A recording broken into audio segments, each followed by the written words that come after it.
పోలవరం పూర్తి కావడానికి మరో 4 ఏళ్లు పట్టే అవకాశం ఉందన్నారు సీఎం చంద్రబాబు నాయుడు. తాము అధికారంలో కొనసాగి ఉంటే 2020 చివరి నాటికి ఈ ప్రాజెక్టు పూర్తయి ఉండేదన్నారు. పోలవరం ప్రాజెక్టు ప్రస్తుత పరిస్థితి అస్తవ్యస్తంగా ఉందని, ఈ చిక్కుముడులు విప్పే ప్రయత్నం చేస్తున్నారని చెప్పారు. పోలవరం విషయంలో జగన్ ప్రభుత్వం అనేక తప్పులు చేసిందన్నారు. డ్యామేజ్ అయిందో దానికంటే ముందు ఒక ప్యానల్గా పెట్టి దాన్ని కవర్ చేస్తే 447 కోట్లు అవుతుంది. మామూలుగా మనం ఖర్చు పెట్టింది 446 కోట్లు. ఇప్పుడు రిపేర్ చేయడానికి 447 కోట్లు. ఓకే, మొత్తం దాని అప్పటికి కూడా గ్యారంటీ లేదు. ఈ డయాఫామ్ వాల్ ఈ ప్యానల్గా 447 కోట్లు ఖర్చు పెడితే మిగిలిన భాగం అంతా పర్ఫెక్ట్ గా ఉంది, ఇంక ఇబ్బంది లేదు అనే పరిస్థితి లేదు. కాదు, మొత్తం డయాఫామ్ వాల్ ప్యానల్ గా కట్టాలంటే 990 కోట్లు.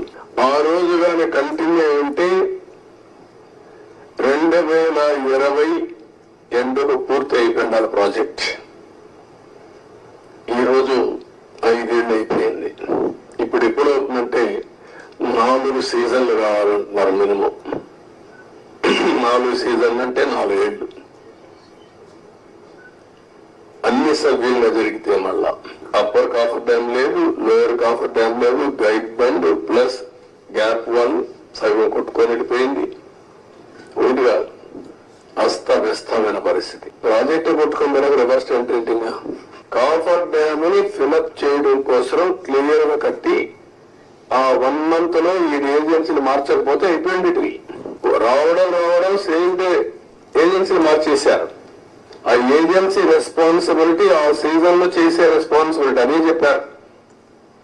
Government of India secretary letter రాస్తూ పీపీఏ కానీ గవర్నమెంట్ ఆఫ్ ఇండియా కానీ మీరు మార్చొద్దండి, మారిస్తే అకౌంటబిలిటీ ఎవరికి ఫిక్స్ చేయాలో తెలియదు. 72% మనం పూర్తి చేశాం.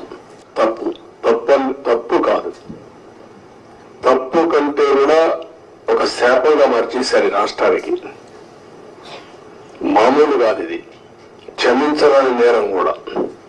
ఇప్పుడు వాటర్ ఫుల్ గా వస్తే అప్పుడు తెలుస్తుంది. మళ్ళీ అది కంట్రోల్ కావాలి. అది కంట్రోల్ కాకపోతే ఆ నీళ్లు వచ్చేస్తే కాఫర్ డ్యామ్ ద్వారా డయాఫామ్ వాల్ చేయలేం.